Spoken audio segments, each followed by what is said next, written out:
Hello, everyone, and welcome to yet another show of Your Story Today. Now, I'm doing this from a new place. As you can all see, the background is different. I've never done this show from this place, so this is going to be a lot of fun. It seems I'm also looking a little bit lighter, so I'm loving this new environment of mine. But what I'm loving even more is the fact that we are going to have an amazing show with a lot of amazing people. We are going to be talking about a lot of amazing things. And really, we are just going to delve into it and have fun. Last week, we enjoyed ourselves pretty much a lot on this show, and we enjoyed what you were doing, and we had a conversation with two very interesting people. Our show today is about a topic just as interesting as that. Today, we are talking about Africanism. Now, I could tell you Africanism is about very many things. I could tell you it's about our culture. I could tell you it's about our people. I could tell you it's about Africa as a continent. But I will not be the best person to tell you about Africanism. But tonight, we are going to try and break Africanism down. And we are going to look at this from different perspectives. First of all, what is Africanism? What does being African mean? Second of all, where did this conversation of being African start from? Why should we have a conversation about Africanism in Africa? And third of all, then, where does this conversation take us? Why, if we are going to have a conversation about Africanism, then where are we heading with it? And then lastly, we are also going to talk about my background, and you are going to enjoy why I'm in a very interesting place. And all my guests today are in very interesting places. So let's get into it. And to get into it, I'm going to introduce my guests. And if you are joining us today, this show is live on the Writers Guild Kenya Facebook page, Writers Guild Kenya YouTube, and each of my guests is starting it on their own timeline, so you can join them. Let me get into it. I'm going to introduce our guests in order of familiarity. So let's start with the one we know most. We had her here last week, and we enjoyed having her here, and all of you said you want her back. And she's going to be around here for a long time. She's our resident analyst and our resident guest, Shila. How are you? I'm very fine, thank you. I too am in a new environment. I am in a car. So I'm in a car, and I tell you, it is hot. It is so hot. So if you see me sweat coming down, or if you hear noise, I'm in the car with people as well, please bear with me. But yes, I'm here. Yeah, I was not going to miss it. The traffic out there, I don't know if I should show you the camera, you see the traffic? Yeah, so that you can see it is Nairobi. Do you want to see the traffic? That would be fun. Okay, I'm gonna change the camera. Okay. Can you see? Wow, your view is beautiful. I love your view. Can I just become? Okay, so I am. Okay. What I have to say now we're talking about Africa. Before I introduce myself, I am in a traffic jam. This is the highway. This is like the motorway, yeah, like the Mombasa Nairobi highway or the Kisumu, whatever, and it is jammed. There is jam today. So whenever we hear that the roads in Africa are like this and like that, let me tell you today, in real time, I am in traffic in the UK, developed world, yeah? Anyway, just to introduce myself, I'm Shila Chebet. I was with you last Friday. It's an honor to come back. As I introduced myself the other time, I said I am an activist, a race activist, a gender activist, a herbalist, a personal trainer, a passionate African, and an African spiritual teacher. I'm training to be a spiritual teacher of African, things that to do with African spirituality. So I am a student and a teacher at the same time. So when you want to talk about African people, you're in the good place, because I am passionate about Africa. So asanteni and karibuni, yes? And you didn't even mention that you are the founder and lead coach at Gene Coaching. That's something that yes. I can mention that because I wanted to have a platform whereby I could speak about African stuff without any kind of barriers or restrictions and everything. I decided to form my own school. Again, it shows the creativity of the African people. So I formed my own school. It's a life coaching school, and what we focus, we target Africans, and we only look at things from the African lens. So like this show today, we're talking about Africanism. I call it Afrocentrism, whereby everything we look at is through the African lens, for the sole reason we are Africans, and it's beautiful to be Africans. So I started my school purely to talk about African stuff, and that's all I ever do. We just teach African stuff, nothing else, because we are proudly African and we proudly look at the world from the African lens. So thank you people. We're gonna have a fabulous time today. This is going to be a lot of fun. Now, so Shila is in the UK. My next guest is in Africa, from the very southern part of Africa. Her name is Mercy Hombakazi. The third name is quite very challenging for me to pronounce. So I'm going to try. No, I'm not going to do that. She'll come and help us pronounce her third name. You can see it on the screen, but I don't even know how to pronounce it. So, ladies and gentlemen, Mercy Hombakazi. Mercy, how are you? Say it, Nqandeka, finish it up. help me pronounce your third name before you even introduce yourself. Nqandeka. Wow, okay. I'm not even going to try repeating that because I'm not going to. No worries, no worries. Yeah. Welcome. How is South Africa before we even continue? South Africa is quite cold. I think we're like 18 degrees where I am. I'm down at Lungula by the coast. I'm like just a walk away from the beach. So yeah, it's winterish and yeah, dryish and all that. But we are happy. Yeah, I'm happy to be on your show. Thank you so much, Douglas. And so yeah, greeting everyone who's here. Greeting Shila. My people. Yeah, I told my people that Mercy is an author, that Mercy is a daughter of Africa, that Mercy is a lover of Africa. Did I lie about any of those? Or what can you tell us about Mercy? No lies detected. I'm all that and everything you said. So I'm Hombakazi Mercy Nqandeka, but mainly people call me Mercy, especially people who know me. I'm in South Africa, in the Eastern Cape, down the coast. So who am I? What do I do? I'm an agriculturalist first. I studied double masters from the National University of Ireland in Ireland and in France. And then I did part of my studies in Austria, Vienna. And I did my internship at Entebbe in Uganda. So now I'm in South Africa. I'm also an author. I published 2 books now. One is called The Dissonant Rainbow. I have it with me. Yeah, here. And another one is To My Young Self, which we published, is 3 of us. Tsepo, Mqele, and Keith Ngesi and I, is 3 of us, and we published that book with people, everyone. Your quote is there, Douglas. It's about 320 people, including us, who had their quotes from all around the world, and we made that book happen.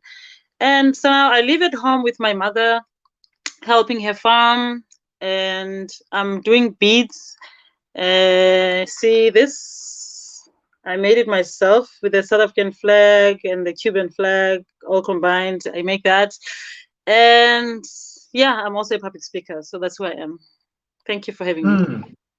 That's quite a heavy profile that you have there. You're a farmer, you are an African, a lover of Africa, you are an author, you make beads. I would want to have your profile, but let's keep it at that before we can continue.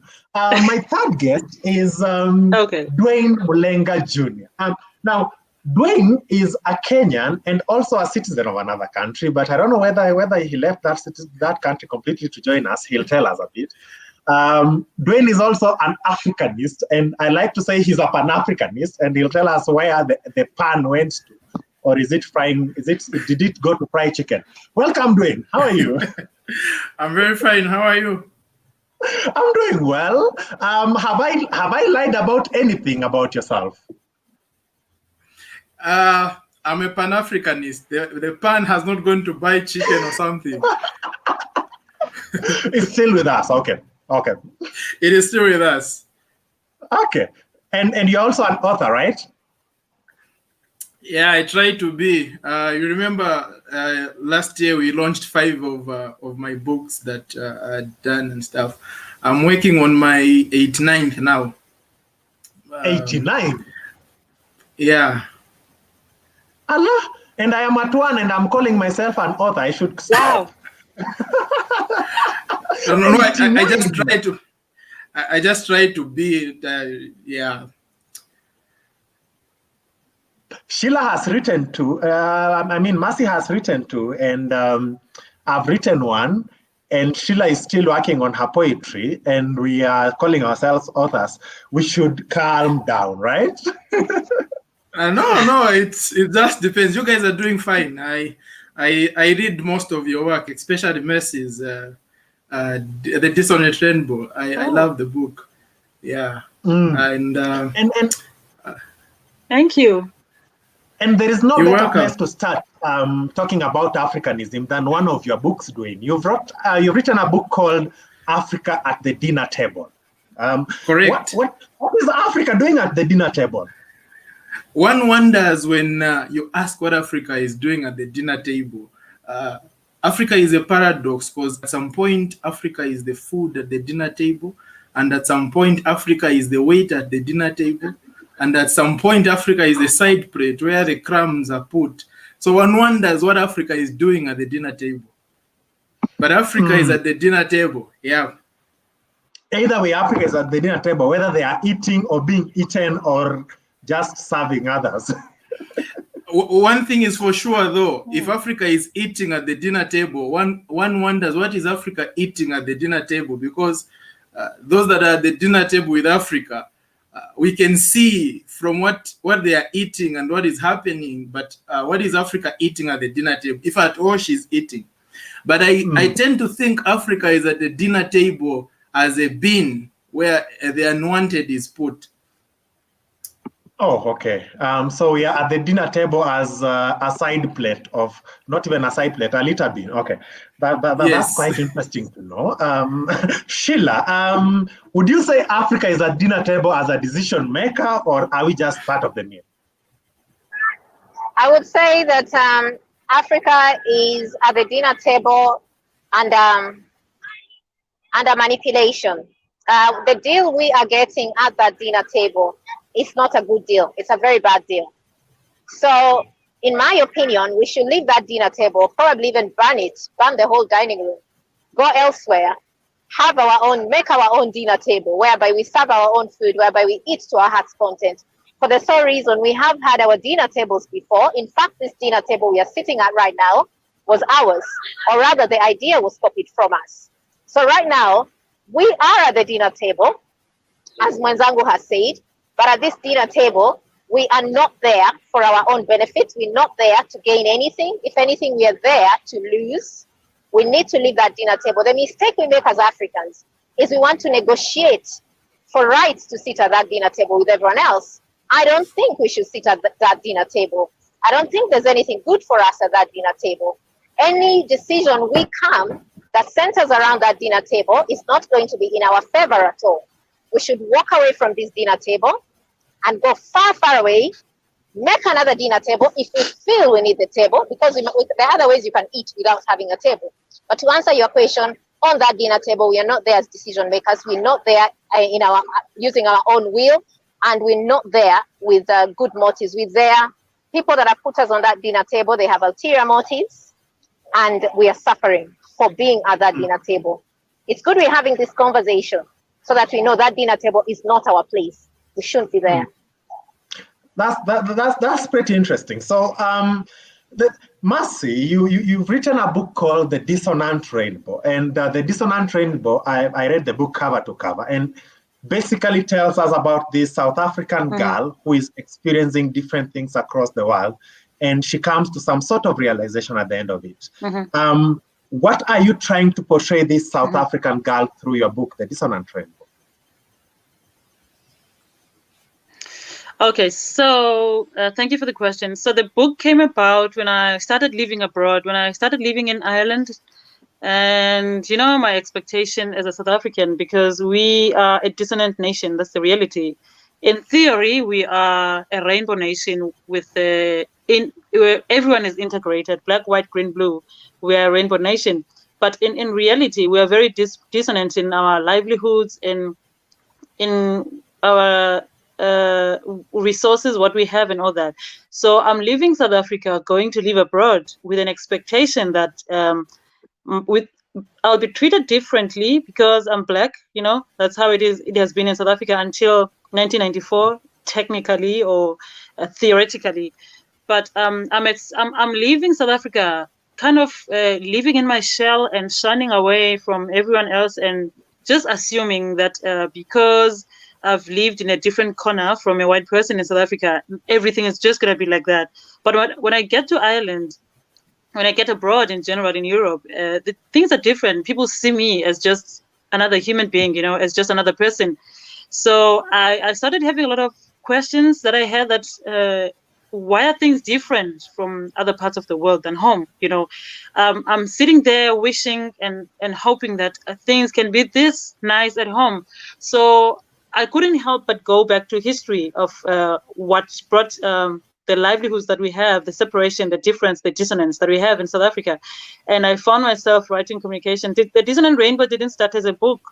It started as me trying to understand what has happened to South Africa, what has put us in the livelihoods that we have. So I realized that I had a lot of material that I could just gather into a book. I mean, my friends kept saying, why don't you just write a book, because it looks like you have a lot of things to talk about.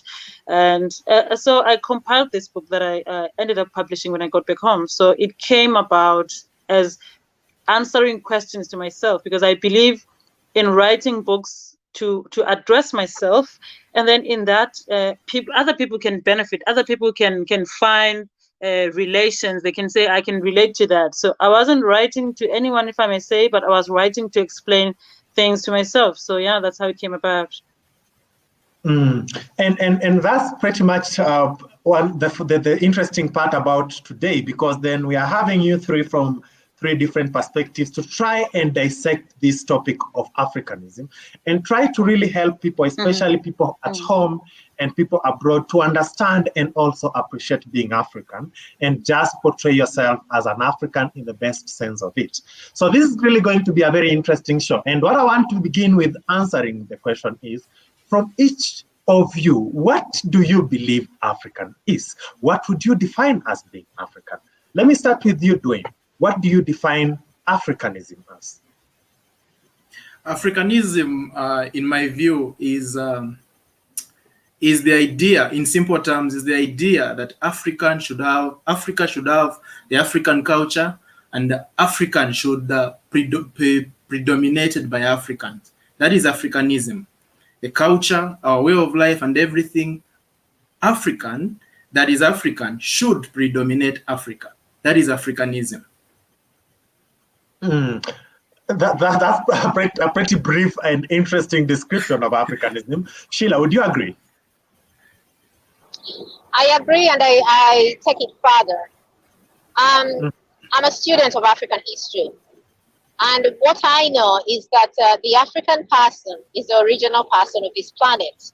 All the other people in this planet came and found the Africans here. We are the people that were here first.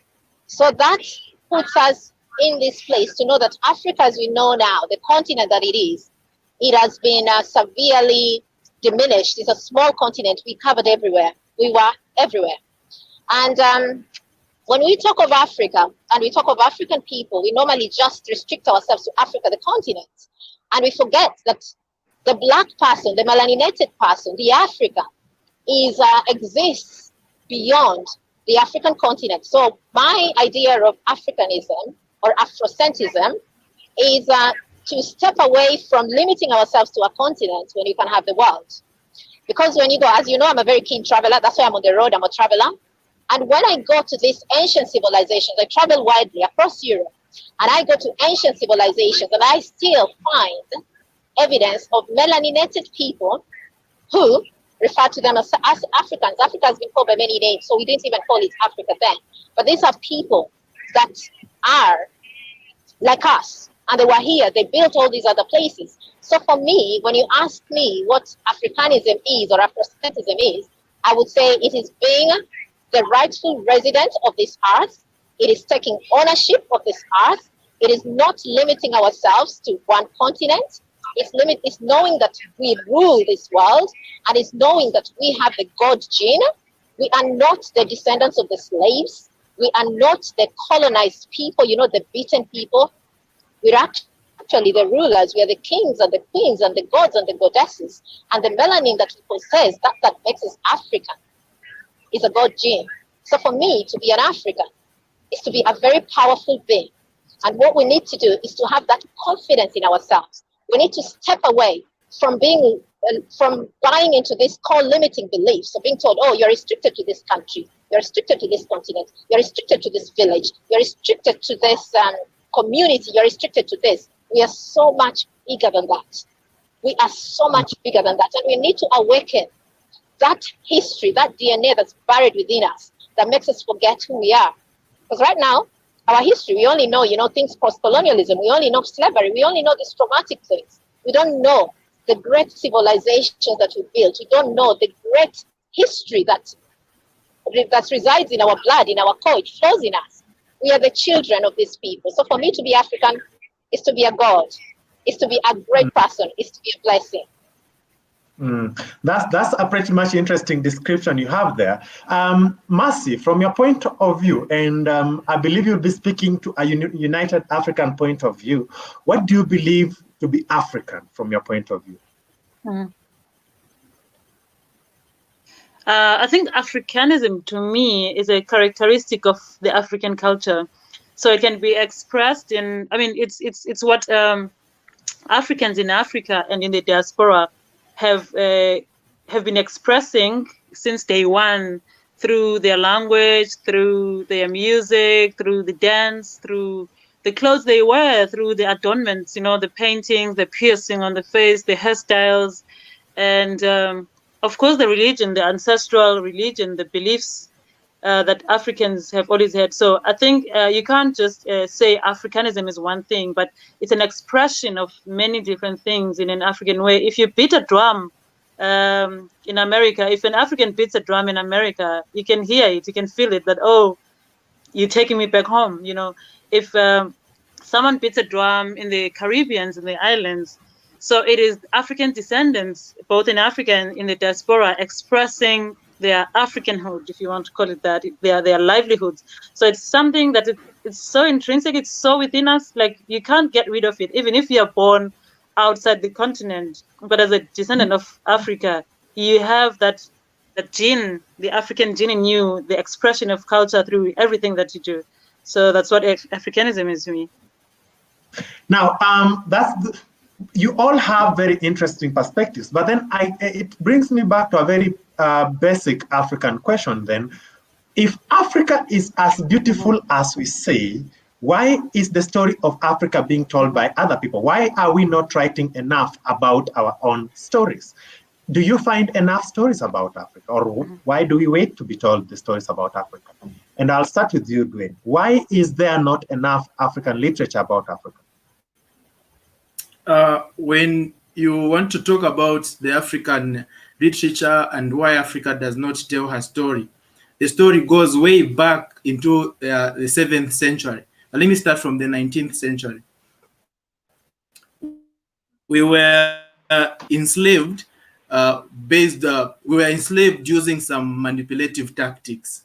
Okay, the models that were used are the manipulative tactics that were taught to us that whatever was African was bad, and that everything, the white man came to visit us in Africa and told us everything that was African was stupid. Okay, and we started admiring whatever the white man was doing, and that's how we lost our leadership formula. We embraced Western kind of democracy. We started looking at things that are African as useless or primitive, or so to say. And from that time, if you look at Africa right now, where it has reached, this is not a situation that has been created today or has been created yesterday.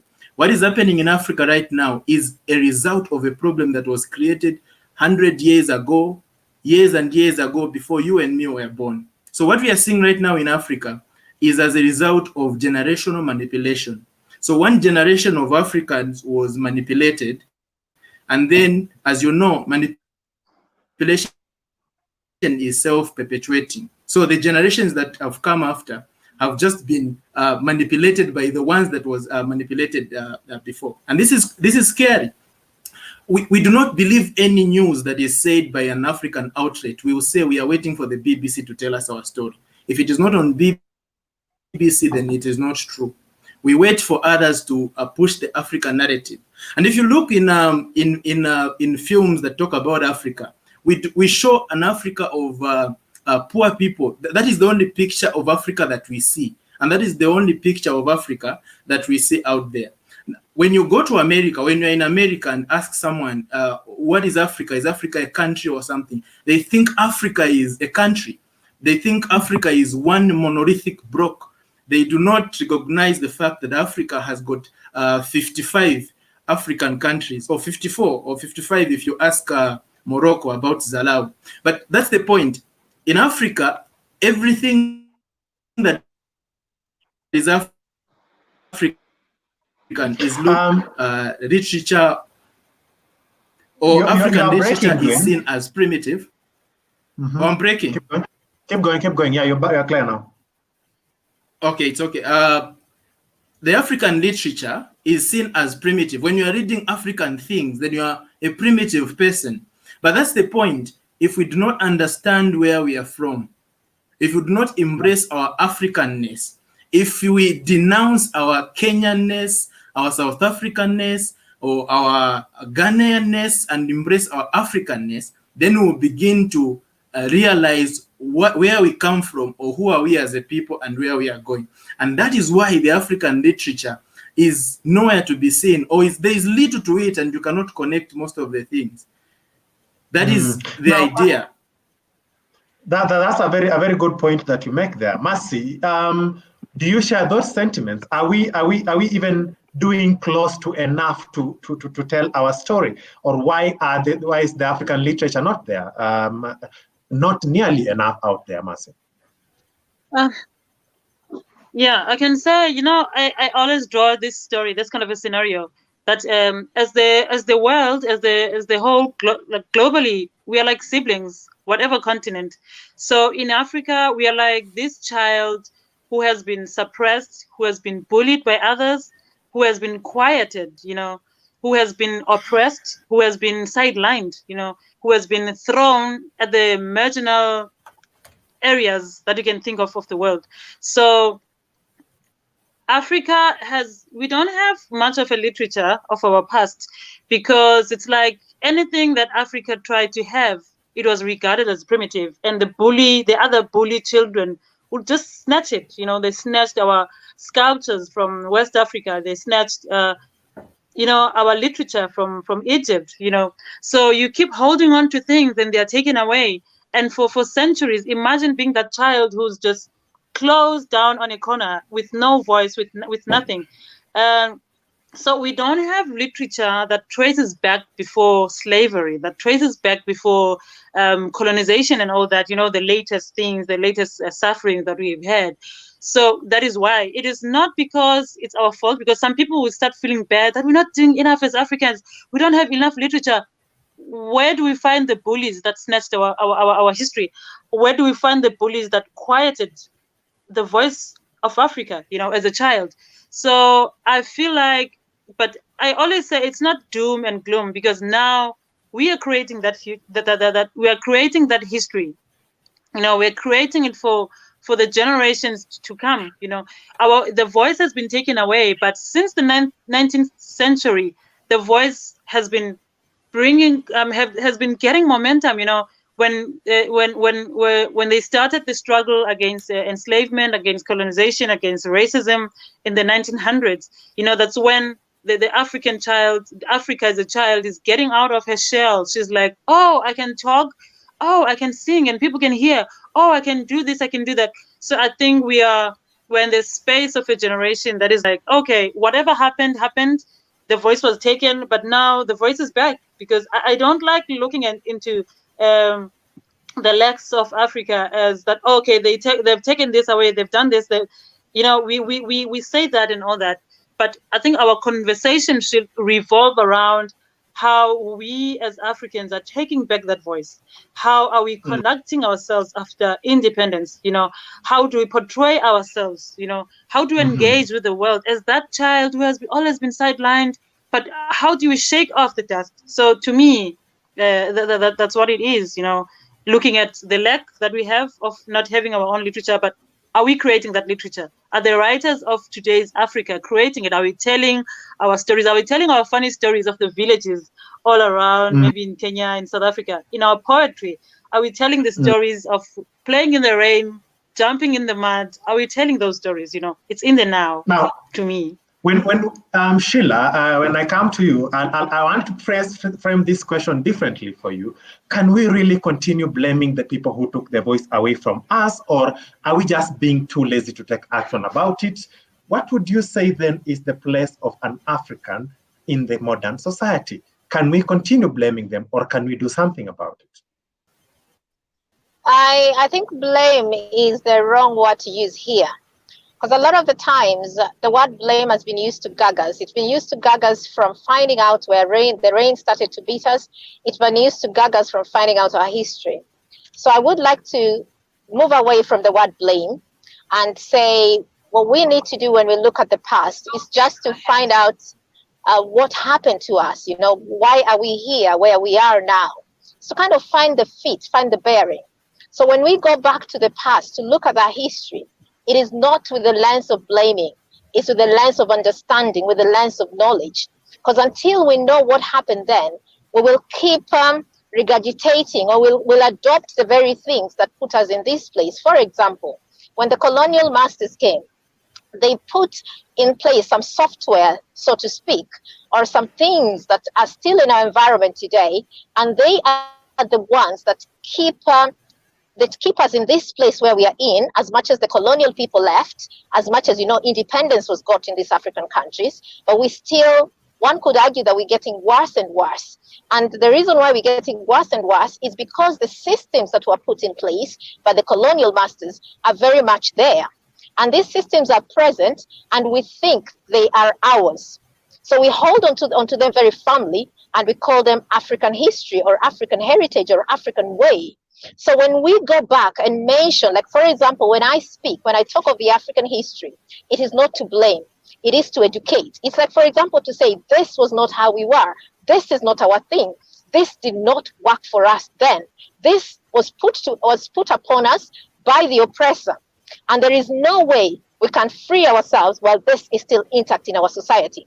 So for us to start writing those books, we need to get rid of this. Or for us to start buying those books written by us and for us, we need to get rid of this. Or for us to do this and do that, or move from here to that place, or for us to go to that dinner table and take ownership and take up that space, we need to do this and we need to do that. And why do we need to do this and do that? Because you know what? The framework in place that's there, that we're trying to fit ourselves in, is a framework that was used to oppress us, to put us down. So for as long as we are operating within that framework, there is nowhere we're going. We stay there. So it is like someone has put a yoke around your neck and you're not breathing. And someone is telling you to run a marathon and you're forever number last. You're never winning and you're wondering, I can't breathe. And you're thinking, you know what, maybe I should exercise more. Maybe I should get a mask, to do what? Maybe I should do this. The thing is that, you know what, you need to get that yoke out of your neck. Get it out. And once you get that yoke out of your neck, you're in a position to start competing. You're in a position to start healing your neck. So for you to ask the blame aspect, I would say when we look back, it is not blaming, it is to understand. And once we understand, we start making way forward. So what we have to realize is that where we are now, we are in a good place to start creating our reality. We are in a good place to start speaking.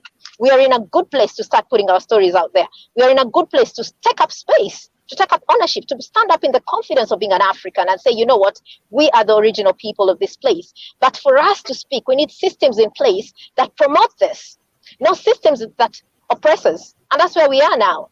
But for us to know that this system oppresses us, we have to go back to the beginning and say, this system is what has been oppressing us. Because, for example, I'm a teacher of history. The problem that I get is when I try to tell people that this is not ours. This came and put us in this place, so we cannot operate within it. We need to get rid of it. My own people who have been miseducated. Yeah, education is one of those things we need to look at. The education of the African, what we are teaching in these schools now. So they have been educated and been told that this is the African way. So they hold firmly onto it. And I'm telling them, for as long as we're sticking to this particular narrative of education, we're not going anywhere. So when we go back to look at the history, we are going to, to kind of clean the chaff, remove the chaff from the wheat. But yes, the onus is on us to free ourselves who are living here, the four of us here, plus the viewers and the listeners, plus everyone else. This is our job. It's our job to emancipate ourselves. It is not the job of any other person. We're not going to apply for NGOs and look for grant makers and whatever. No, this is our business. Only we can save ourselves. And if we say then it's very important to unite as Africans and also create our own solutions, from your point of understanding, Mercy, and from everything that happened around, are we doing enough as people? Forget about what is happening at the leadership level. When we hear questions about things like, we are segregating our own against our own. We are afraid to take up our own in our countries. If a South African came to Kenya and he or she was just doing his or her own job, then what point do I have to say that this is a South African and not a Kenyan? I think the problem is trying to do things. I mean, to wait for leaders to do things for us. I normally say that Africanism starts from your heart. It starts from the way you consume. You tell yourself that you want to consume African. You want to maybe listen to more African music. You want to buy more cosmetics from Africa. You want to buy more fabrics from Africa, all around Africa. So it starts from within. It starts within the person. How do you interact? For example, if I had never emancipated from myself from treating other Africans badly, I don't believe I would be having this conversation with you, because I've met you before, we've talked, interacted and engaged as Africans, young Africans who are interested in each other's lives. So it's not really about our leaders doing whatever, because you find out that even if our leaders would do things better, but without our willpower, without our own decision as individuals to say, okay, this is how I'm going to regard Africa at large. The segregation of Africa is in our minds. Because I realized that when I lived in Uganda, nobody could tell that I was South African. People believed I was Kenyan because they say I have a resemblance of Kikuyu people. And I took advantage of that. I would laugh and I would say, okay. And when I get to Kenya, I can use my Luganda to get around, and I slow down my pace, I slow down my accent, and I speak really like I can exchange, especially when I'm trading, when I'm bartering in Karioko. Nobody can tell that I'm from South Africa. I never mention it, So I think it's in the mind and the way we have been built. We have been divided to be ruled, the way we've been segregated. So you find out that someone is uncomfortable because they are from another country. You're uncomfortable even before someone says anything. But you realize that when I think I'm not perfect, but every day I'm removing barriers that say, okay, you belong to South Africa. The way I want to travel around Africa, the way I've started traveling around Africa, because I want to remove that. I want to remove the segregation as a person. I laugh at when I get to the borders and people start being problematic because they see my passport. I just laugh. It's not a nice feeling, but you're like, okay, how do you say hello in your language? You're like, you change the subject from being intense and being this border steward who's so staunch about an entry of an African in another African state, So I think it's an individual thing. It's a personal decision. I may say it that way. Now, I don't know if I'm answering that's a very you interesting correctly. perspective. Now, to my viewers who are sending me, yes, you are. And this is a conversation, so it's going to be a bit as open as it can. There are some of my viewers who are telling me that they are unable to ask questions on the comment box. I do not know what is happening on the comment box. So if you have a question, try posting it there. If it can't post, just send it to my inbox, because I can see a few. And that's why sometimes I'm looking at my keyboard to just try and find those and so that we can respond to them. But so if you have questions, just drop them in the inbox. I can always ask them, or you can try and comment from wherever you are as we continue with this. Dwayne, why don't we have an African passport yet?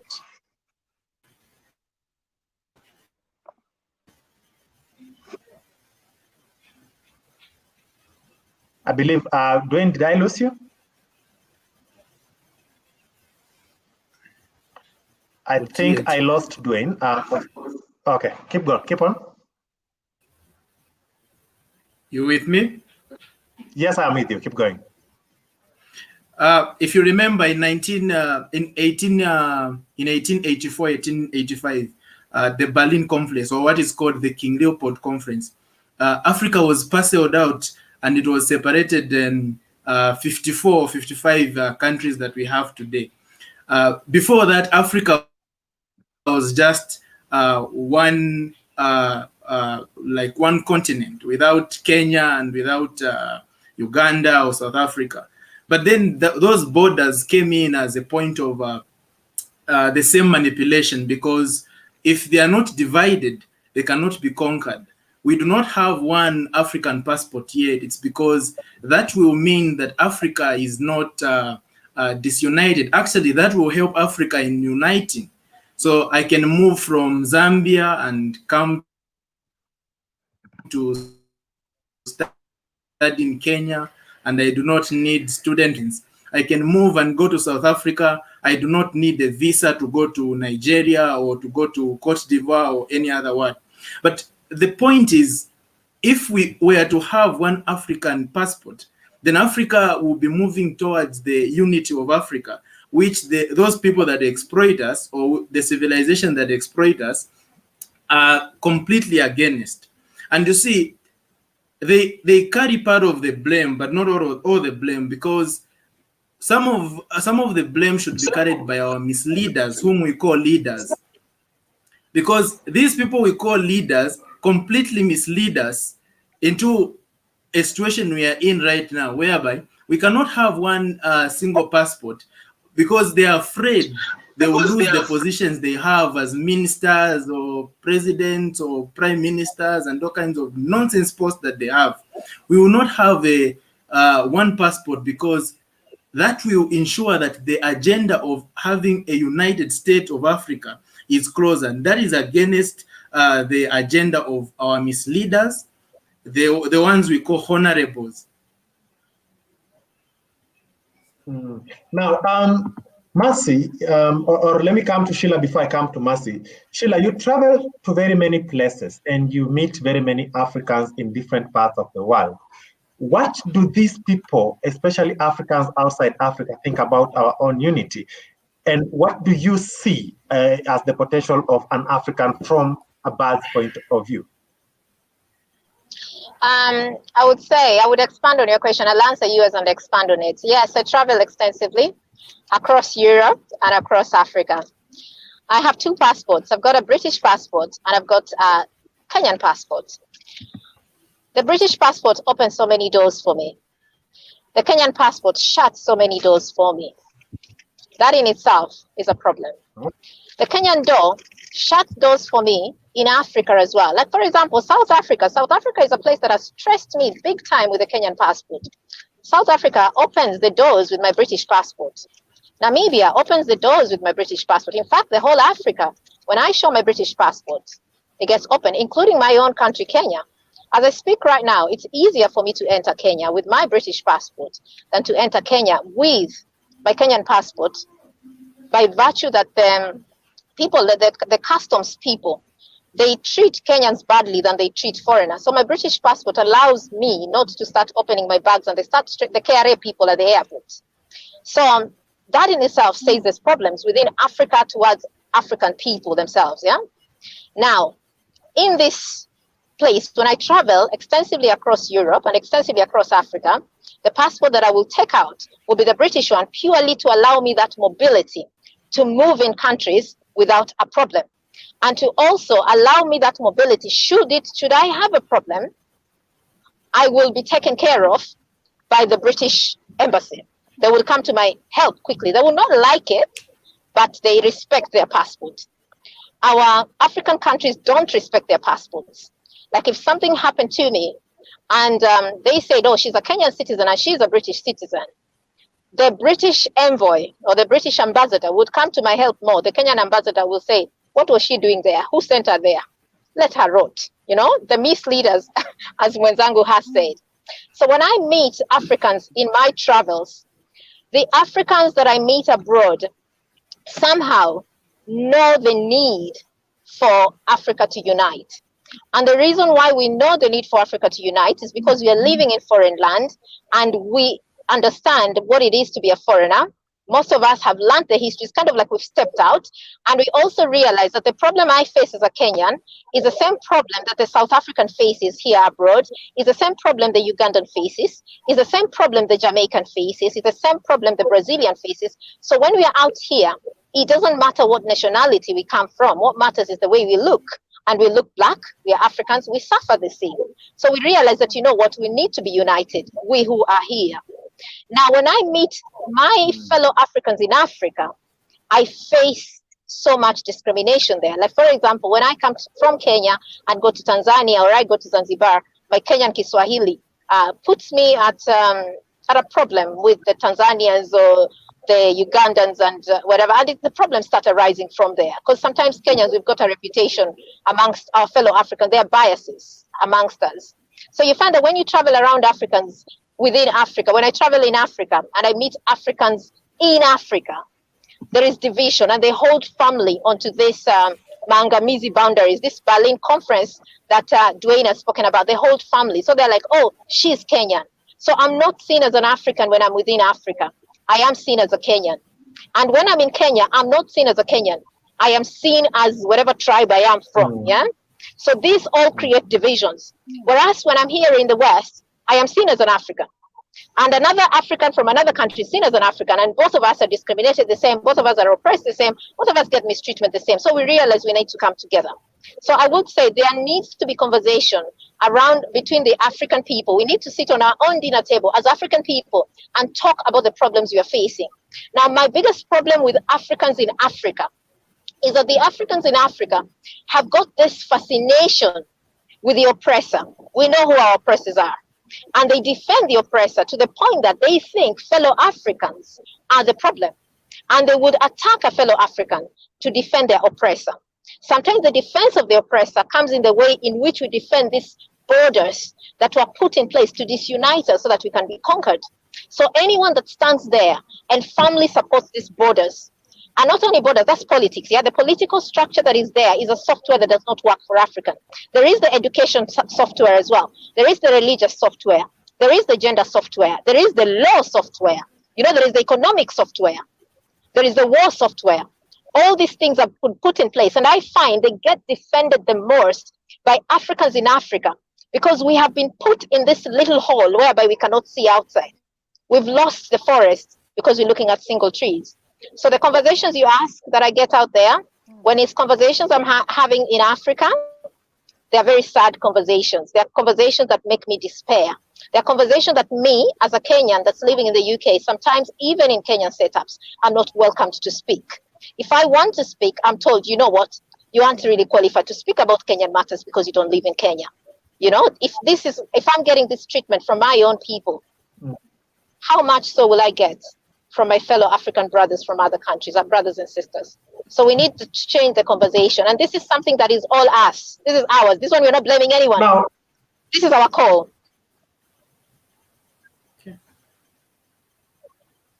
Yes. Now, when you speak about that, Mercy, I remember, Shila, I remember that in some quarters, you get discriminated basically because you're coming from a certain country. And I am saddened by what was happening in South Africa some time back. And you look at that level of collaboration. And then I was having a conversation with somebody today, and that person told me that MTN, which is a South African business, has its biggest subscription in Nigeria. the Dangote company, which is a Nigerian company, has its biggest sales in the southern part of Africa. If we were to collaborate in that sense, then would we not be at a better point of view? And I ask this to you, Mercy, and I want to connect it with another question. As an African, then, why is it easier for me to go and get published in the United States or in Europe for me to be heard in Africa? Case in point, Chimamanda Ngozi Adichie of Nigeria. She's more popular now that she's being published in the United States than when she's published in Africa. Why is that the case then? Do we have a lot of infighting among ourselves? And why are we even fighting? Tell us from the point of view of the South African person. Okay. From a point of view of South Africa, I remember when I came to Kenya, that was last year. When last was I there? I think maybe, okay, I can't remember, but last year. The question that was asked was like, why are South Africans beating up other Africans? So how I see it is like this. It's not merely coming from just beating, you know. It is, again, it can be traced to our misleaders. Imagine this, Douglas. It's the four of us, right? We have this square. You have your little food, right? You were given little food by an adult who is such a bully. You are given little plate of food by a misleader, right? That is you're in the east, someone is in the west, someone is in the south, and that. We are four siblings, let's say, in Africa. Let's say we're just four siblings, just like we are. You have your little food, right, that you need to share with your family, right? And then I come to you, Douglas, and I want to snatch food from you because my people are dying, right? And then I cross my hand, I go to Shila, and I cross my hand, I go to Dwayne, and then we are fighting, right? We're fighting because I'm protecting my plate. You're protecting your plate, and all that. So that's how I see the fighting. It's like we are protecting the little that we have, but who's responsible for the little that I've got? Why did I get little in the beginning, right? Now, who is misleading us? It is the framework that Sheila talked about, the framework that is working against us from a colonizer's point of view, right? So they have us set up to fight at the end because our resources are running short. Each person is protecting their own. Each person believes that you are taking my job. You're coming from Nigeria, you're taking my job. You're coming from South Africa, you're taking my job. This topic, we tend to be very uncomfortable talking about it because we're just saying people are xenophobic. Osmosis. I'm a scientist, but not a very practical one. But they're saying in osmosis, concentration, it moves from. The substance moves from point of higher concentration to lower, right? So automatically, if we have South Africa, which still is some kind of a pillar of Africa in terms of economics, in terms of being organized, in terms of all these things South Africa is down in the south, but many African countries are looking up to South Africa, right? So if everyone is moving towards South Africa to get piece of their pie, what happens to South Africans? They are fighting to protect their piece of their pie, with or without knowing it, So it means our leaders were supposed to balance, because if we don't have this balance in these African states, everyone will be going down and trying to snatch from anyone who still has some. Take an example of hungry boys who only have one loaf of bread. What happens to them? They are all like picking, right? Everyone wants a piece of it. They don't care if it's coming from who and whatnot. But what is the problem? It's the management problem that we are dealing with. I think I hope I've tried to tackle that one. Why are we seeing ourselves in a state of fighting that we see? Yes. It's not a right thing. It's not right. It will never be right. But it is the fashion with which it is the way we have been structured. It is the way we have never broken the structures that divide us, broken the structures that put us into poverty. So you were saying, why are we Africans getting to be recognized when we leave the country? People buy my book because in my blurb I mentioned something about living abroad, living in Ireland, living in France, living in this, studying in Austria, and doing this. They are buying the outside Africa. I'm talking about fellow Africans. I'm talking about people who have never left Africa, probably, but they're so proud to supporting something that comes from outside. It looks like it's in high standard. It's praised. Outside in Africa is praised. Why is it that? Because we have not created an inside that is worth the praise. We are ashamed. We're ashamed of our own.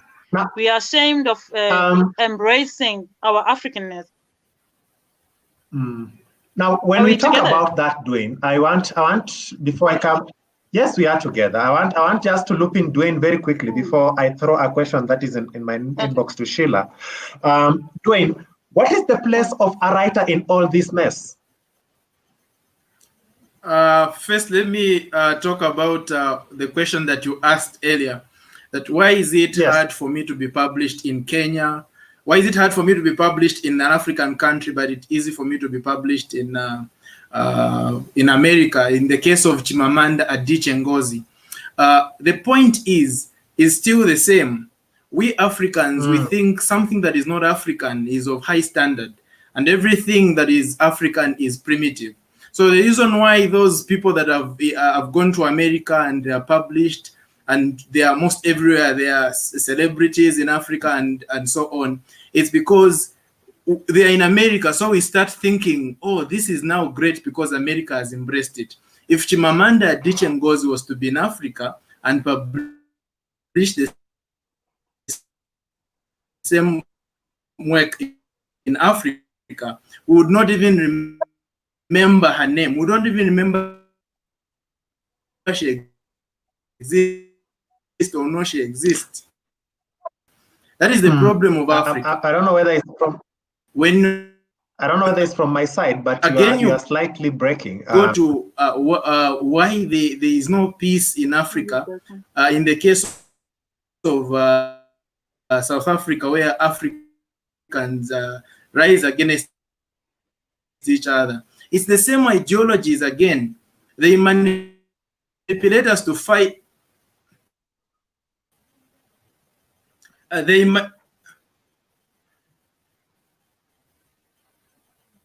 I'm breaking. I'm okay? Mm-hmm. Yeah, you're fine. You're fine. Keep going. I think Dwayne has dropped out. I believe Dwayne has dropped out. He will come back. Yes, Dwayne is back now. Dwayne, you are breaking a bit and then you dropped out. You are telling us something before you started breaking? Yeah, I'm okay. Can you hear me now? Yes, sir. Yes, sir. I was saying, in the case of South Africa, the reason why you see South Africans fight against each other and all kinds of things, those are the result of carefully orchestrated manipulation. When Africa is fighting, it is good for those that exploit her. Because when Africa does not have peace, she's a jungle that one can hunt from without any consequences. And if you doubt me, you can ask Professor Lumumba.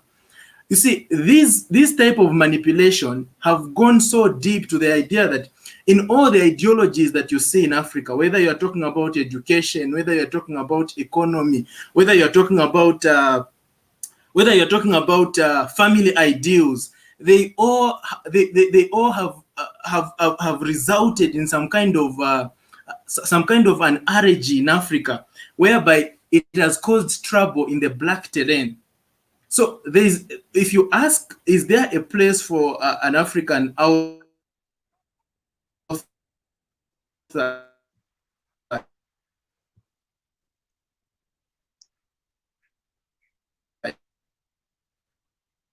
in Africa?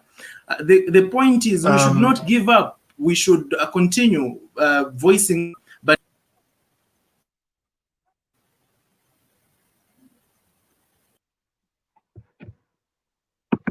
I'm not so sure whether it's from my side, but I believe it's Dwayne has broken off and dropped off. Now, Shila, I hope you can hear me clearly.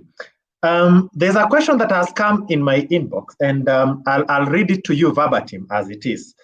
This person says, his name is Andrew Gaduma. He says, when the current situation in the United States happened with the death of George Floyd, Africans in Africa were very quick to criticize. Is it because criticizing our own involves pointing a finger at ourselves rather than pointing a finger at someone else? Criticizing tribalism would include me telling myself that I am doing something wrong, while criticizing racism in the United States just asks me to point a finger. Would you say that is the case? Ask Shila for me, please. Shila. Your microphone is muted. Your microphone is muted. Kindly unmute. Thank you. I would say that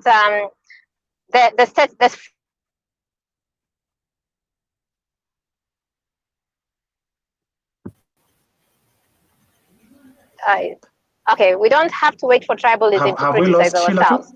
Okay, she's back. No, I'm here. It went off, but I'm here, yeah. I would say that we need to look at the complete story. We shouldn't look at incomplete stories. So the George Floyd incident was just something, it came out because it was photographed, because it was videoed, but we've been having so many George Floyds that have been happening, not only in the US, but also in our Kenyan country, in our African countries ourselves. We've got so many George Floyds. We've got people killed by the police, and they don't have to be killed by the white police. Even our black police are killing our own fellow Africans. And the whole point goes to the beginning. The whole police system was set not to protect people. The police system was started by the colonialists, and it was to protect them and whip it as into shit. So you find that our police forces are all in Africa. They're very brutal, they're very aggressive, they're very vehement, they're very vindictive, very spiteful. Literally, what we need to do, we need to get the whole thing. I probably shouldn't say this, but I think the whole police fraternity, we need to throw it by the wayside and come up with our own system, our own law system that works for us. Because the genesis, the foundation with which the police force was made, which was never to work for the Africans, and it certainly does not work for the Africans. So to answer the question and say, when we point fingers at George Floyd's incident, is it because we're running away from pointing fingers at ourselves? I would say the incomplete story here is to say that we only wait for things to happen abroad for us to criticize ourselves from the day we get born and take on the colonialist names. We criticize ourselves from the day we get born and take on the colonialist religion. We criticize ourselves from the day we get born and take on the colonialist education system. We criticize ourselves from the day we get born and take on the colonialist cuisine. Our table is what we put on the table, on our plates, is imperialism on a plate. The food that is there is not African food. It's not for the African body. So to answer the question, when I talk about criticism, that criticism, we shouldn't single it out to be one incident whereby we are criticizing the West treatment of the African. Actually, we don't. We don't criticize the West that much. We are in love with the West. We'll criticize America there and then after people have said, why are people not criticizing? Other European countries criticized the George Floyd case before Africa took shape and came and criticized. So even that question is asked erroneously. Now, to talk of criticism, I'm expanding on criticism. I'm a teacher. I'm expanding on criticism. We criticize ourselves in many ways. And it is criticism that puts us down, that we are oppressing our own selves. We are ashamed of being African. And we are ashamed from the day we are born. We are ashamed of our own countries. Like, for example, I do a lot of African teaching. And I'm asked all the time, you know, why do you do this? You're in the West. You know, when I say that I am doing what I am doing, and I will come back home and do it even at home. Right now, probably, if I come home to do it, I will be jailed or something would happen to me, because this is not the conversation we speak in our countries. Our own country, the other day in Kenya, someone said that a certain leader, honorable leader, was sick with COVID and he got arrested, or they got arrested. And that is just something like that. So imagine if you are talking here, you're criticizing the whole police system. You're criticizing the whole governance system. And probably like me, I would say part of the software is this political leadership system that we've been given. It is a software that has never worked for Africa. It was put there by the colonialists, by the oppressors. And even right now, we go there voting for these people for a system that does not work. These leaders, the misleaders as we call them, as we've spoken in this show today and said they're misleaders, they will still sit there. Yet there are so few compared to the number of people, the population, but we are unable to get rid of them, even when they harm us. And it all comes down because the whole foundation is wrong. The whole foundation is a system that is designed to oppress us. And we don't criticize it. We don't criticize the system. So what do we criticize? We criticize ourselves. We criticize ourselves for these leaders. We criticize our tribes for choosing these leaders from particular tribes. We forget that the whole thing is rotten. I give this example. Let me give this example before I finish. I normally say, let's say you notice every day, you Logedi, let's say Logedi, you notice that every day when you eat a particular food, you get severe diarrhea followed by severe constipation, yeah? So every day you eat this food, the diarrhea is out of this world, and it gives you so much indignity, and then the constipation. But then instead of you saying, let me get rid of this food, I can put down that this food is the one, ever since I introduced it, my stomach does not agree. And of course, such indignity, I've been embarrassed in public, things have started coming out in places they shouldn't be coming out. So instead of Logedi sitting down and saying, I'm going to throw away this food, Logedi sits down and say, okay, maybe I should eat it the day I'm sitting at home. I'm not going anywhere, so I have access to the toilet. Or maybe I should wear a diaper when I eat this food so that, when things are coming out, the diaper will contain it. Or maybe I should not eat it while a certain time. I should eat it in the morning, do my business, then go out there. Instead of Logedi sitting down and saying, you know what, this food is rotten. This food does not agree with me. I am getting rid of it. I am not eating it. My fellow Africans that are listening to this video. Shila, I believe you started breaking as well. Okay. I think. Can you hear me now? I think where you are, Shila, the connection has started being a bit bad. Okay. Can you hear me, or is it still breaking? Logedi, can you hear me? Oh well, I think it's broken. Shila. Shila, if you can hear me, your connection. Logedi got lost. Oh, Logedi got lost. But could you hear me, Mercy? Could you hear me? Yes, I could still hear you. Okay, then if you can hear me, the leaders can hear. What I was saying my closing speech or my finishing in this. We need to complete it properly. It's like writing a book. You need to finish. You are slightly behind, but just continue. Yes, what I want to say. I'm hearing you. Sheila has dropped out of the call. I believe her internet became a problem. Logedi, it looks like you're the one that's dropping out. I'm here. Anyway, and I have full bars. Anyway, what I would say. Continue, Sheila. Continue. What I would say to my fellow Africans watching this, what I would say is that we've been eating this food that has been giving us diarrhea and constipation for so long. Let's not start trying to find out how we can eat it and still maintain our dignity. Let's just get rid of this food once and for all. There's plenty of foods out there that we used to eat before we introduced this food. We need to find out what these foods are, so that we can have, our confidence in ourselves. We can have confidence in our mobilities out there. We can have confidence in going about our days. Right now, we just have to say, this is not working.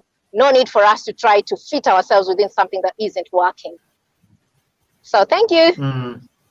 That's a very interesting perspective. Now, I come back to you, Mercy, and I want to ask this question from a bit of a different point of view.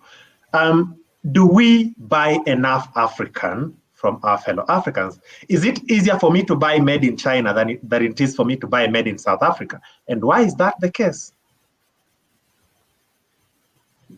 I mean, the trade within African countries, it's insane. It's not easy. That I sell things from Kenya, but the way it's hard for me to ship from Kenya to South Africa, it's super expensive, and there is very limited channels for doing that, and it just gets very complicated. It's even easier to get stuff from China rather than getting stuff from from around African countries. I mean, the trade from West Africa to South Africa or East Africa to South Africa or the other way, it's simply so difficult. I don't think we even. Are you there, Logedi? Logedi? I am there. Are you there? Keep going. Okay. So what I was saying that is it's very hard to trade within African countries. It's easy to get something from China than in Africa. You know, I sell stuff from Kenya, you know it, but I can't seem to access things because it's super expensive. I need to find someone who's gonna buy it and then who's gonna try to get. It's just a long process that you don't want to go through, you know. And honestly, I would say we don't buy enough African because we don't bother ourselves much.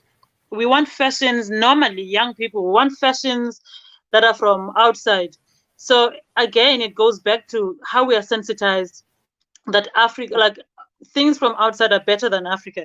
You know, in the way I dress as a person, individual, I'm not bragging or anything, but at least I make sure that there is an item that I'm wearing that's from Africa. For example, today the duke I'm wearing is from Morocco. The earrings are from Kenya. The top is from Kenya.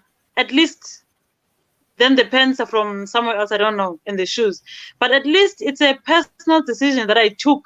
You know, that in my everyday life, even if I'm wearing just beads from Africa, at least I'll be wearing something from Africa. It's immersing myself into the culture of consuming things from home. You know, because in other countries you find out that when you buy things, you know, even food, you know that you bought this honey, it came from a neighbor from Logedi.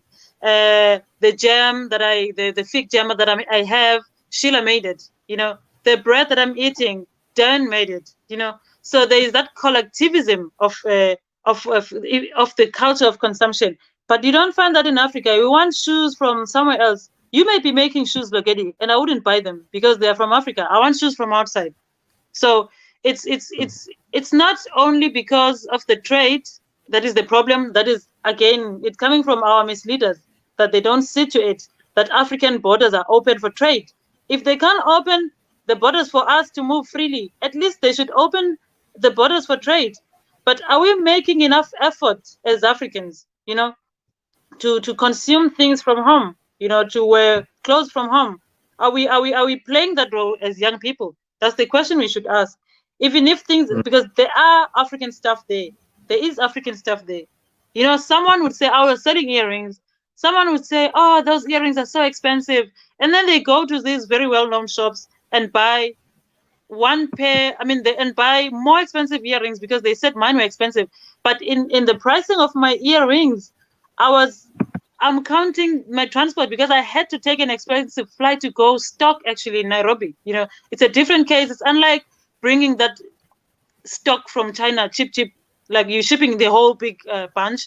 It's unlike that because I'm shipping individually, and my prices therefore are accounting in that, you know. So in the ways that we consume and everything that we do, I don't think we're doing enough to promote Africa, to promote consumption of African stuff, you know. Now, yep. It's interesting that you say that, Mercy, because then it brings us to the conversation of what you can do. But then yes, you have. Now, I wonder whether you guys believe that we have actually already taken about 73 minutes, and our show is supposed to be 90 minutes. This is pretty much interesting. This time is just flying by. So before we go to that part of what we can do about it, I just want to read a few comments from my viewers here. These are comments that have been flashing on the screen from a long time. Richard says, Africa at the dinner table sounds interesting. How can I get a copy? I believe Dwayne will tell us that in his closing comments. Wonderful deliberations. That's from Collins Omburo. Thank you very much, Collins. I wonder who is using my account. Somebody is using my account and is saying, good question, Richard. You will be answered. I think this is my manager who has my phone. I'll be talking to her and finding out what exactly is going on here.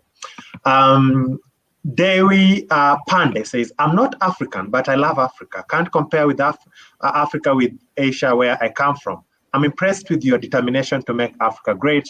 That's very good, Dewi. And yeah, welcome to Africa. You could also take Kenyan citizenship and just become a Kenyan. We'll be happy about that. I'm sure Dwayne and Mercy will have something to say about that. But yes, welcome. Then now this name sounds like somebody from where Mercy comes from. Esntaka, same. This name sounds very Esntaka. No. Okay. Mercy will tell. Sintaka says, I'm glad there are African people not ours. of your caliber whom have the ability to tell the African side of the story. The upcoming generation of Africa is safe. The glory of Africa is about to be reclaimed. Mercy, when your time comes, you'll tell me whether I pronounced that right. Chuma Mavonyela, I believe. Mavonyela. I believe that's also. Chuma Mavonyela. Tuma. I'll ask Shila to try and pronouncing that. Shila, pronounce. Tuma. Mavonyela. This You is very tried, interesting. Shila. Shila try.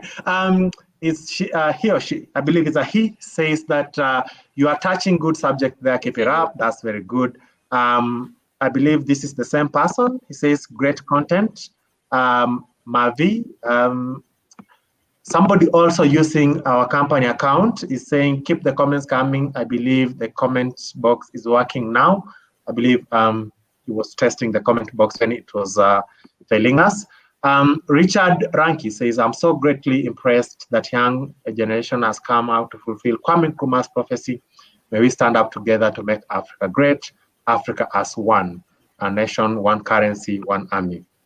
There are very many comments, so I'm not going to read all of them, especially if you are writing your comment for the second time.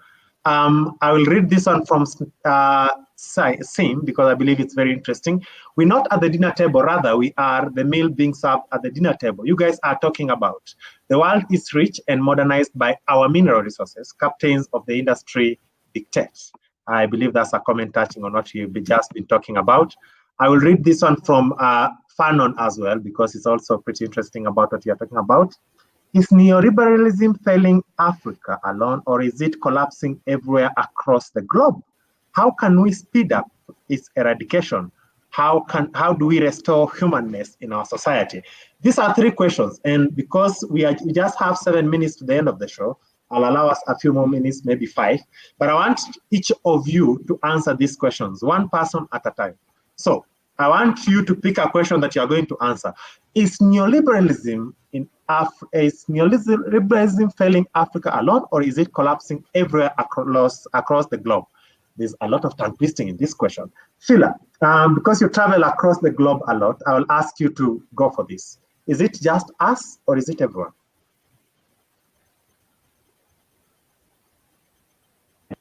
I find that we normally ask the wrong questions. The problem with the African where we are now, we've been distracted greatly. It doesn't matter whether it's failing anyone else. Let it fail them. Let's focus on Africa. Let's stop being distracted, because for as long as we start getting distracted, we start saying, oh, this is failing so-and-so, oh, it's failing Croatia, oh, it's failing India, it's failing this, so it's okay for it to fail us as well. Oh, this is working for this person or this person, we should also try it. No. So when we look at things from an Afrocentric point of view, we look at things from an Afrocentric point of view. We don't start looking out there and see what's happening to the rest of the people. This is distractions. And these distractions are something that we've been put upon for so long. That's why we are on the dinner table being eaten. And instead of us knowing that we are being eaten, we are negotiating ways in which we can stop being eaten, or negotiating ways in which you can be eaten softly instead of harshly.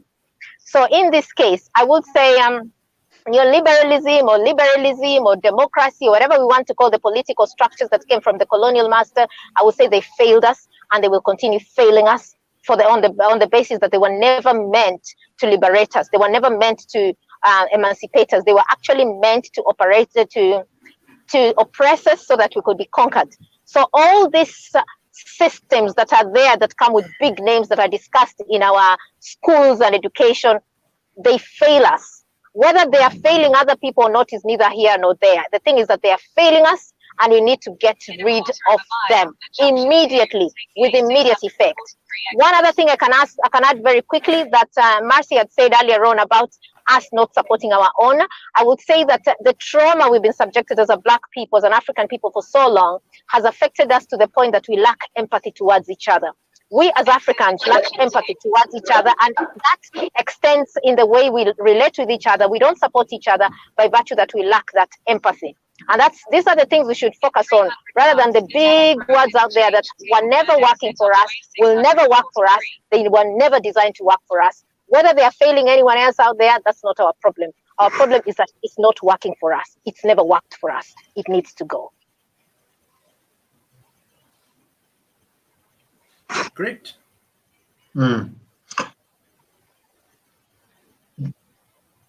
That's a very interesting perspective. Whether it's working for anyone else, really, it shouldn't be our problem. I believe Dwayne is back. Dwayne, how can we speed up the eradication of this kind of emancipation that we are going through? One of the things I want to say is that Dwayne, I think I don't know whether it's just from my side, but Dwayne seems to have dropped off a little bit. Mercy, before you hear me comes now? back, I hear you, how do we restore humanness Yes. in the society then? Are you asking me? Hello? Douglas? Are you there?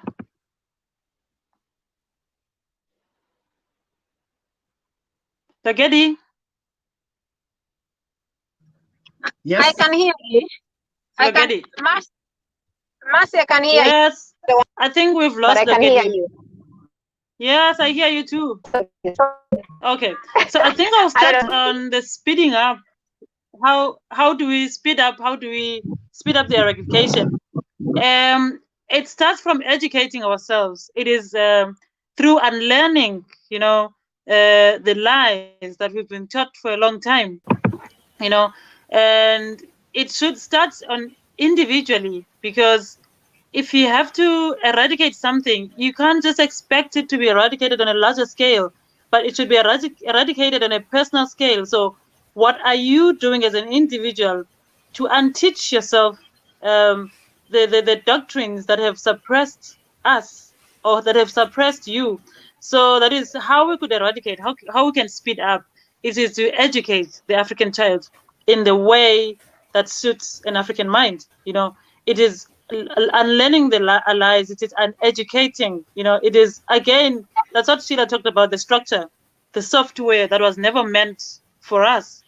It is going against the currency, on an individual level, hoping to expand it. So that's what I believe we can do.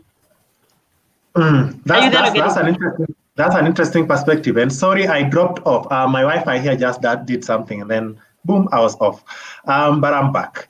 Okay. Dwayne, I had asked you a question. Mm-hmm. Yes, you're back as well, Dwayne. Are we in the same location or something? I think we are in the same GPS. We're in Kenya. Both of us are in Kenya, maybe. We dropped off just at the same time. Now, Dwayne, how can we speed up the process of healing as Africans and coming back to a point where we can now start focusing on ourselves even better and developing our structures and our systems and our own way of improvement better? I've always said, when you look at the continent of Africa, Africa suffers from schizophrenia. Africa is schizophrenic because Africa does not know herself. The point is, when you look at Africa, Africa is like an animal in the jungle. The world is a jungle, and Africa does not understand the rules of the game or the rules of the jungle.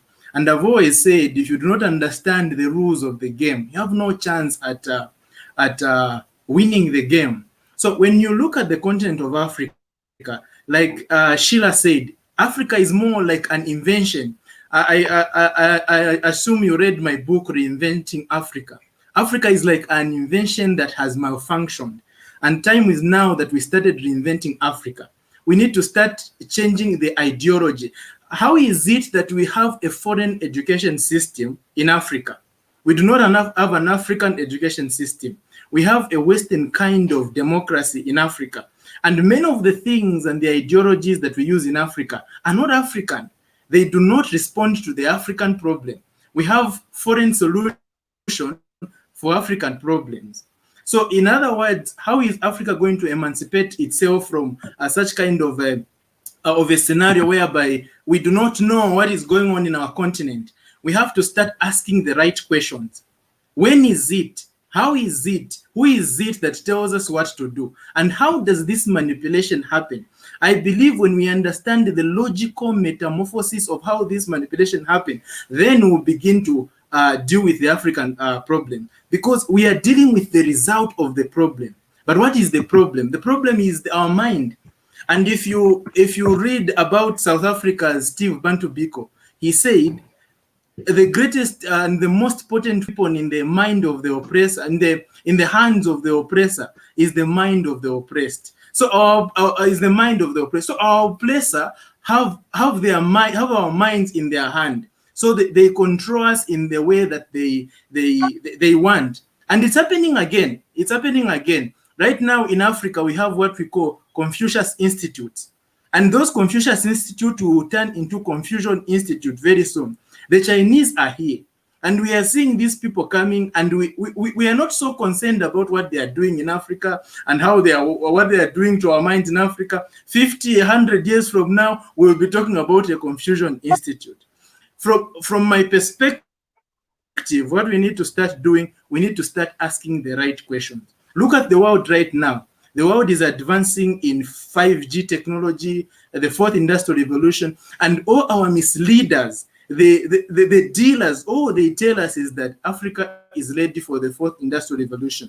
But fourth industrial revolution has cutting-edge technologies like artificial intelligence, quantum computing, nanotechnology, and all those things function when a country or a continent has data. But Africa says we are ready for the fourth industrial revolution. But when we ask our question, where is the data? We do not have the data. So the thing is we need to start asking the right question with the result of the problem. I think we have to start from there. That's a very good point you make there. And we are now out of time, but then I want to just go around the circle and just ask one question to each of us in a very short time, really. I want to go around and each of us tell us one thing. What do we need to do as young writers going forward? What is the place of a writer in this particular space? What should a writer do? Very much briefly, because the time that I set for this is almost expiring, so I don't want us to be kicked out. What should we do? Let me start from you, Shila.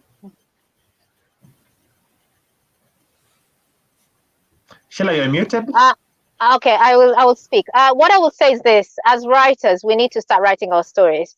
But for us to write our stories, we need to know what these stories are. And for us to know what these stories are, we need to go back to history. And sometimes for us to go back to history, we need to start here where we are. And as writers, one thing I will leave, I like giving action points. We need to look like what I'm finding out now. As I say, I learn history. I'm finding out that there are 6,000 languages spoken in the world. And of the 6,000, 5,000 languages are spoken by only 1,000 languages are spoken by the non-African people. 5,000 people are spoken by the African across the globe. When I say African, I'm talking about the Aborigines. I'm talking about the Africans in Brazil. I'm talking about the Africans in India. We have CD people in India that are Africans. I'm talking about the Africans in Papua New Guinea. I'm talking about the Africans in Africa, of course. We speak 5,000 languages of the world. Only 1,000 is spoken with the rest of the people of the world, and still this 1,000 can be traced to having come from Africa. These languages, they all trace, they come from one source. We are those people that, people look up to. We are those people that people, borrow from, and we get these things hidden from us, and we don't know this. Before, we lived in stateless society. As Dwayne has mentioned, we did not have these borders in place. We were stateless, and we lived peacefully. We lived harmoniously. We had order. We had a system that worked, and it worked one with nature. These are the stories that the writers have to put out there, the positive stories, because these positive stories are not only in the past, they're even right now in the present. We have African children that can speak languages, not even African children, even we amongst ourselves, the average African is at least trilingual. We pick language like that, yeah? While the average people, they only speak the one language. And we learn other people's languages, and we learn even better than them. So we've got that brain that captures. When it comes to music, we've got rhythm. When it comes to food, we cook without recipes. We just feel the food and we cook it. When it comes to drama, when it comes to stories like this ones, when it comes to sports, when it comes to games, when it comes to medicine, when it comes even to spiritual matters, these things are innate in us. And these are the stories that the writers need to capture. These positive stories, these stories that inspire confidence and love, and that pride in ourselves. So for writers, it is time to put out good stories, positive stories, not about stories about wars and strife and problems that coming to be saved by foreigners. No, we need to put these positive stories of our greatness, because even right now where we are a great people. These stories need to be out there. That's very much interesting. Now, very quickly, to you, Mercy, what should we do? As a writer, my responsibility is to educate. It is to uneducate. And also it is to tell the African stories just the way they are, crude, beautiful, and all. So my role in this is to educate the African masses. And myself too, not leaving myself outside, of course, yes. Yeah. And so yours is to educate. Lastly, Dwayne, to you, what should we do as writers? As writers, because our story, there are so many writers who will tell the African story. Me as a person, as a writer, I think it's incumbent upon us, me and other fellow writers, to tell Africans the things they do not want to hear. That we do not have leaders, we have misleaders. And then we are so dependent on these leaders to the point that we have forgotten to lead ourselves. And we are suffering from what I call the Adam complex, whereby Adam is asked, what have you done? He says the woman. When we are asked, what are we doing with the electorate, the electorate, the African young people and stuff, we point to the African leaders, the African who are misleaders and dealers. So what we need to start doing right now is telling our fellow Africans things they don't want to hear through books, because books have power to go through and speak to one's soul. Like, for example, you've not been in my bedroom physically, but you are here through a book. So that is the power that we need to utilize as African and say it as it is. Africa is at the dinner table and she's being eaten, period. Very much interesting conversations here. And sad as it is, we are really trying to put this show down to 90 minutes. So I'm already receiving a buzzer on my side telling me that this show will be cut off if I don't finish it off soon. But this has been a very interesting conversation. I want to pass a round of appreciation to my panelists today, my guests today. And I believe we have not exhausted this topic. And I believe this is a topic that we need to continue. I believe this is a conversation that we need to have again. I don't know whether any of my guests disagrees. If you disagree, just shake your head. If you don't disagree, we will be having you here again so that we can continue this conversation around Africa and what you are doing. So thank you very much for tuning in. We've had nearly 117 people watching at a time. We've had a total watch time that has almost surpassed last week. Last week, we came this close to surpassing last week, and last week we went on for 2 hours, 23 minutes. So that was pretty much interesting. So thank you very much. You can follow Mercy, Hombakazi. You can follow her on Facebook, Hombakazi Mercy. Now that third name, I'm not even going to try. Nqandeka? Okay. I know I got that wrong. But will I ever get it right? I've been trying this for a year, Mercy. Will I get it right ever? No. Yes, and you can order her book from there. I believe she can have it delivered across Africa. Her book is called The Dissonant Rainbow, and it's an incredible book. I tell you, it's an incredible book because I have read it and I enjoyed it thoroughly. Dwayne Mulenga Isaac Jr. is a writer of, I don't know how many books. I've only read 5. His best book is Africa at the Dinner Table, in my view, because I really enjoyed reading that book. And all of you who have asked where you can find it, just go to Facebook, search Dwayne Mulenga Isaac Jr., follow him, send him a message. He will deliver that book wherever you want him to deliver it. And Dwayne does a lot of other things, both in the legal and also in the Pan-African view. He will also tell you about the PLO Lumumba Foundation and what they are doing there. Actually, Mercy is also part of the PLO Lumumba Foundation. So they can tell you pretty much about that. Thank you very much, Shila. Shila will be with us here every other time. So you better get used to Shila. Shila is our resident contributor. Shila is the founder and lead coach at Gene Coaching, Gene. So just go to Facebook, search Gene Coaching, like Gene Coaching, ask her to add you to her very many interesting WhatsApp groups. I'm in one of them, and I'll tell you for sure. I thank God that I don't even know who introduced me to that group, but if Sheila kicked me out of that group today, I'll be on her neck. I can't be kicked out of that group because the amount of content I gain from there is very interesting. And Sheila organizes these trainings that she does on a regular basis, together with other coaches, of course. There are about 7 coaches that I've interacted with from that platform so far. And they are amazing courses, from finances to, discovering yourself, to spirituality, to planning, and very many other sections that she deals with. So search her up, Sheila Chebet, on Facebook, Chebet, and also search Gene Coaching on Facebook and on other platforms and follow them. And as she says, if you bring peace in her space, she will give you peace.